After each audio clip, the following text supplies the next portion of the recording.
She didn't break the rules. She broke the silence. And for that, they fired her. It wasn't a big scene. No shouting, no second chances, just a cold sentence in a cold office. She had shown kindness. And in that place, kindness had a price. But what no one expected, what not even she imagined, was what would happen the next morning. She walked back through the same door, not with her apron, but with a clipboard. Not as a server, but as the one giving orders. This isn't just a story about a waitress. It's about every person who did the right thing and got punished for it.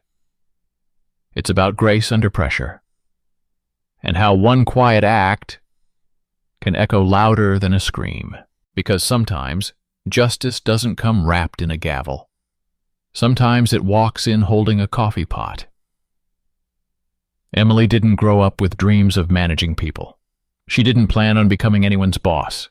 All she ever wanted was a steady job, a quiet place, and enough money to keep the lights on at home. Her mom worked double shifts at a textile mill until her lungs gave out. Her dad? She barely remembered his voice. So, from the age of 17, Emily had learned to survive. She wasn't loud, wasn't someone who spoke up in meetings or challenged unfair rules. She just showed up, every day, on time, with tired eyes and a soft smile. Sunnydale Diner wasn't fancy. A chipped neon sign, a broken jukebox, and the constant smell of burnt coffee. But for Emily, it was dependable. And in a life full of chaos, dependability was gold. She'd been there nearly 3 years, wiped more counters than she could count, remembered how regulars liked their eggs, pretended not to hear what the kitchen staff muttered under their breath, laughed at jokes that made her stomach turn, because that's what survival looked like when you needed rent money. Beth, the senior waitress, had her own system. She picked and chose who she served based on the kind of shoes they wore. If they didn't look like they tipped well, she didn't see them. Jason, the part-timer, followed her lead. It was an unspoken rule: charm for suits, silence for janitors. Emily? She kept her head down. But she noticed. Every cold shoulder, every skipped greeting, every quiet cruelty disguised as just how it is. Her younger brother, Liam, had just started college out of state. He thought their mom was helping with groceries. He didn't know it was Emily covering those bills with every double shift she took. She never told him. Just Venmo'd the money with a thumbs-up emoji. There were nights she'd cry in the freezer, where no one could hear.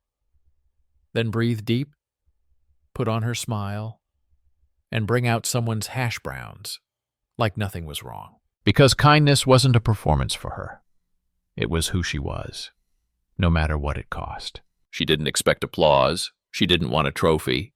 She just wanted to go home knowing she hadn't become like them. But one rainy Wednesday night, that quiet resilience was about to be tested.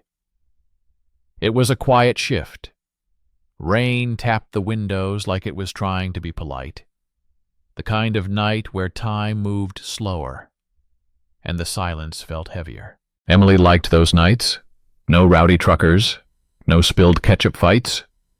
Just her, the hiss of the coffee machine, and a stack of napkins to fold. Beth leaned against the counter, thumbs dancing on her phone. Jason was flirting with a girl from the bakery section who always forgot her hairnet. Emily was at the sugar station, refilling the glass dispensers. Routine, predictable, safe. Then the bell above the door chimed. He stepped in like he wasn't sure he belonged there. An older black man, maybe late 60s. His button-down was ironed, his slacks clean, but worn at the knees. Shoes scuffed, not from laziness, but from long miles walked. He paused, just inside the doorway, looked around like he'd stepped into a place where he wasn't expected. His eyes scanned the room, hopeful, but bracing. Emily knew that look. She'd seen it before, in women clutching purses tighter, in teens counting change nervously, in delivery drivers unsure if they could sit down. She also saw the reaction. Or rather, the lack of it. Beth didn't glance up. Jason looked at him, blinked once, then went back to joking. Not a single "Welcome to Sunnydale." Not even a nod. Silence. Not from accident, but from intention. Emily felt it hit like static in the air. Thick, itchy, wrong. Her heart thudded. She could do what she always did. Keep her head down. Focus on her sugar packets. Pretend she didn't see.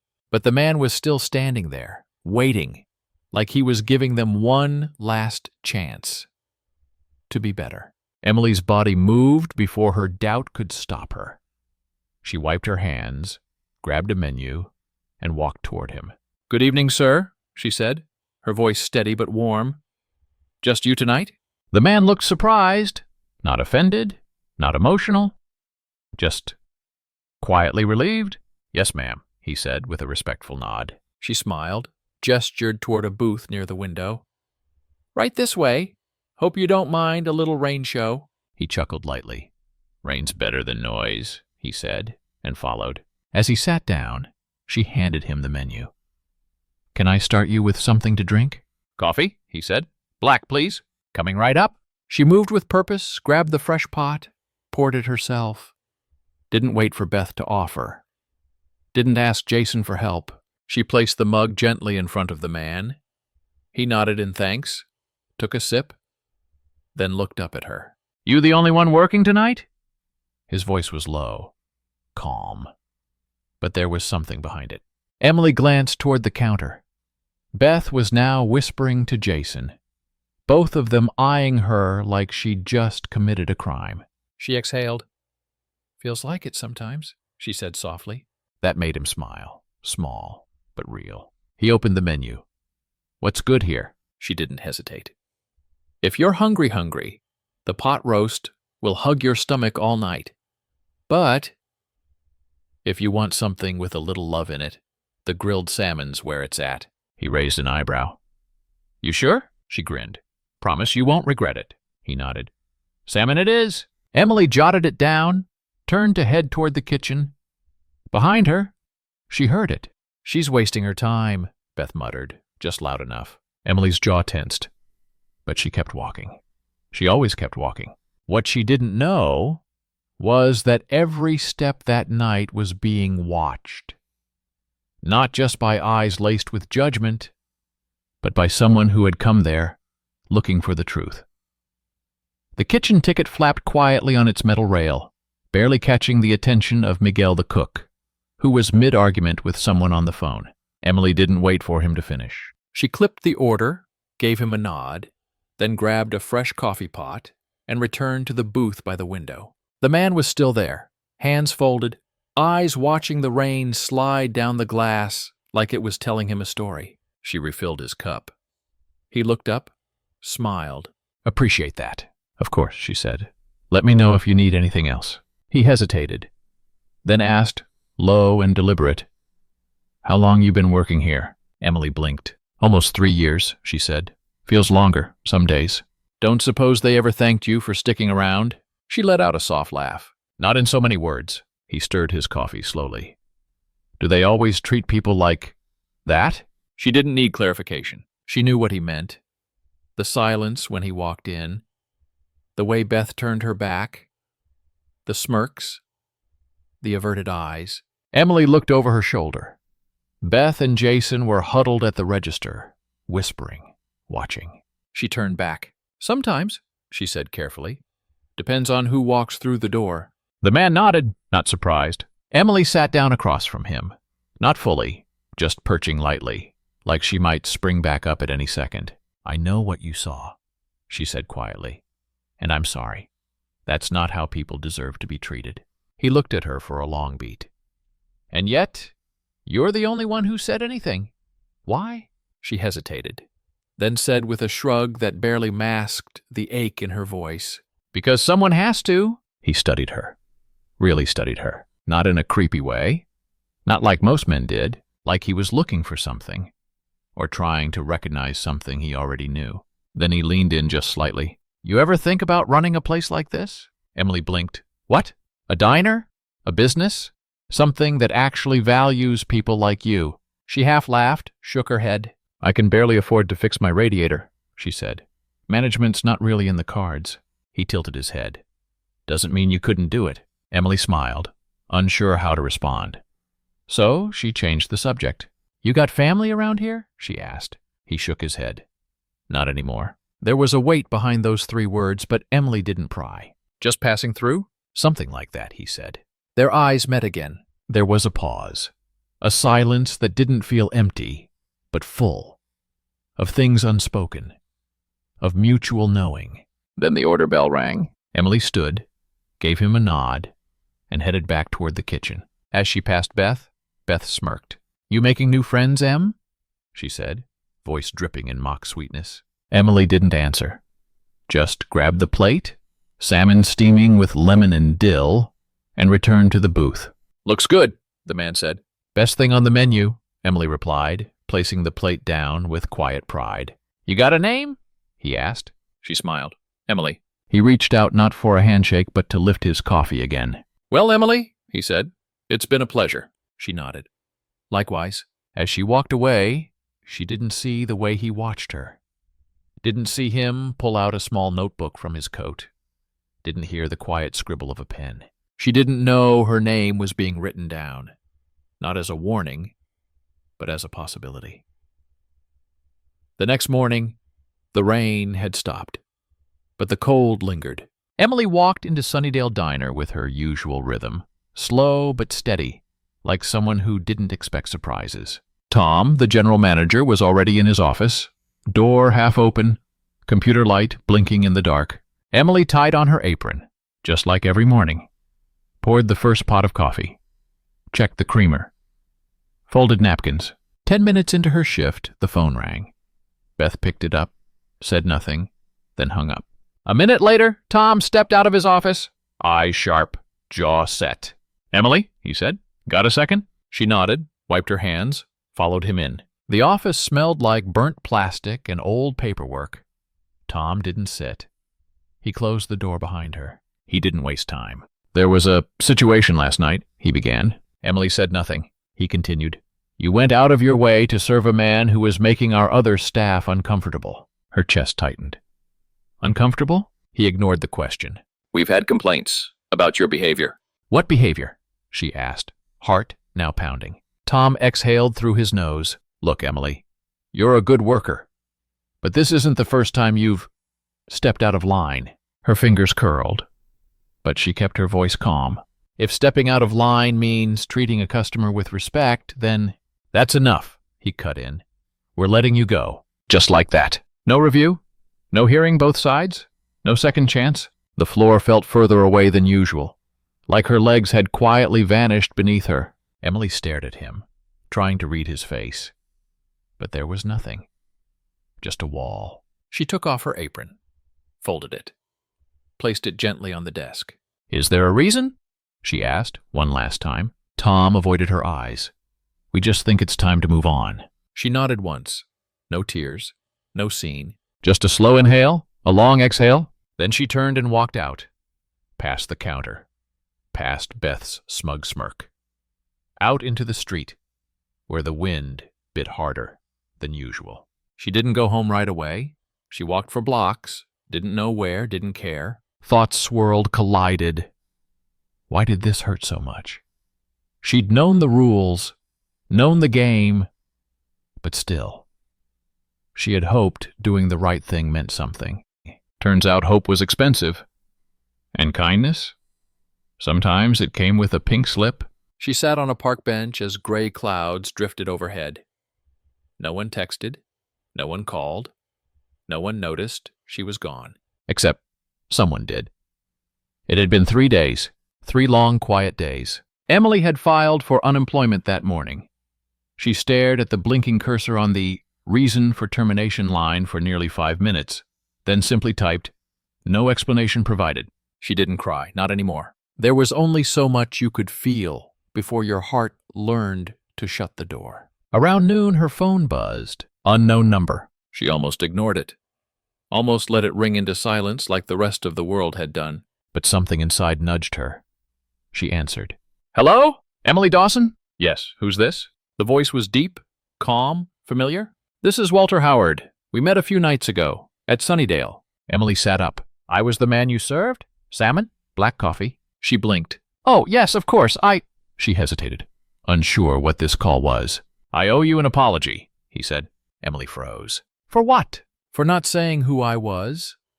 For watching you without telling you why. A pause. I'm the owner, he said, of Sunnydale. Not just that location, the entire chain. The world slowed down. Emily gripped the edge of the table. You're what?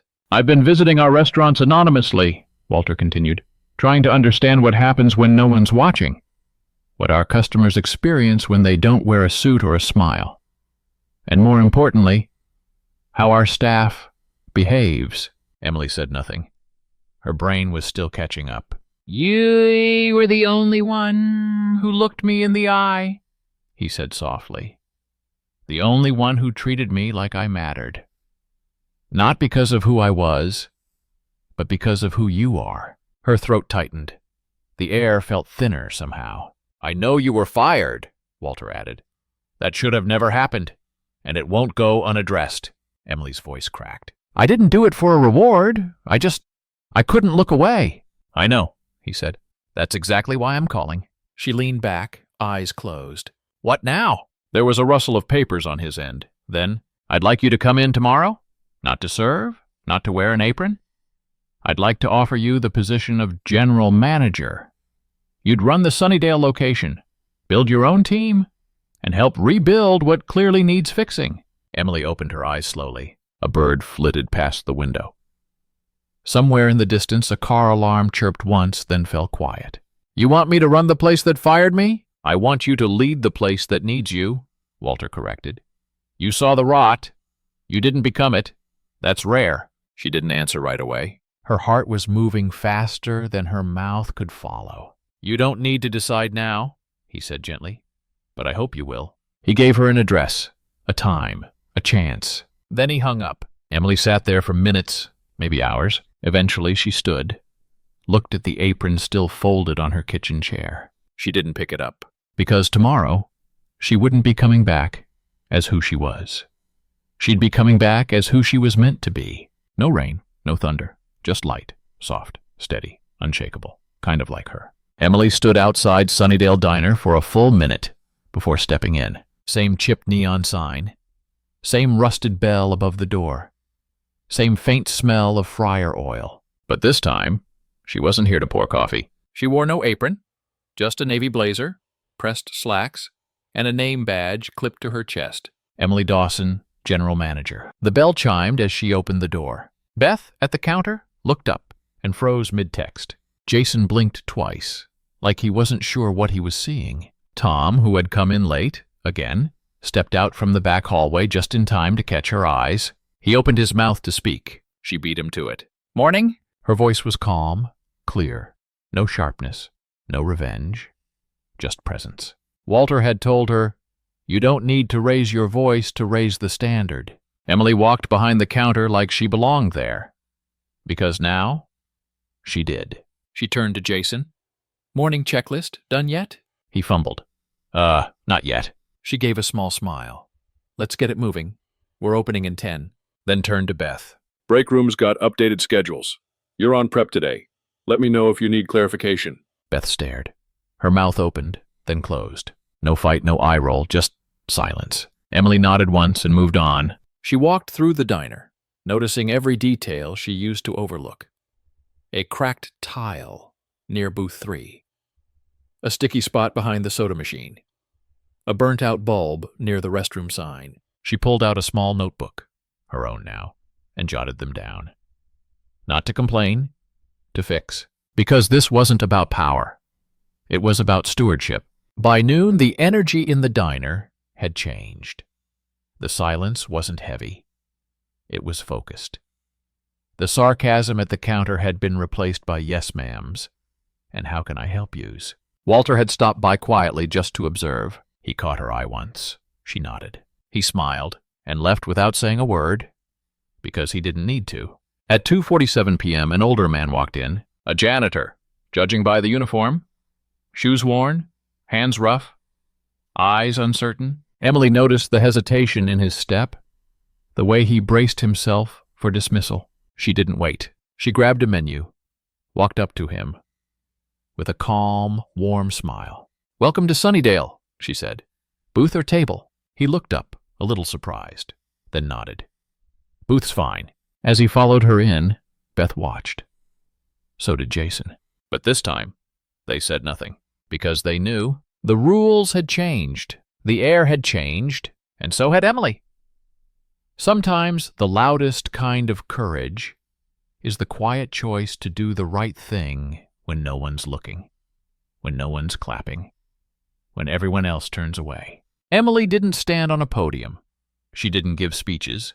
She simply made a choice to see someone, to treat someone like they mattered, even when it cost her everything. But life has a way of circling back, of honoring those who move through the world with grace instead of greed. This story isn't just about a diner. It's not even just about Emily. It's about us, about the invisible choices we make, about who we become when no one's watching, and how, sometimes, the smallest act of decency can echo all the way into justice. So the next time you're faced with that choice, to look away or lean in, remember her. And if this story moved something inside you, share it. Drop your thoughts below. And don't forget to like, subscribe, and follow for more stories that remind us kindness still wins, even when it's quiet, especially when it costs.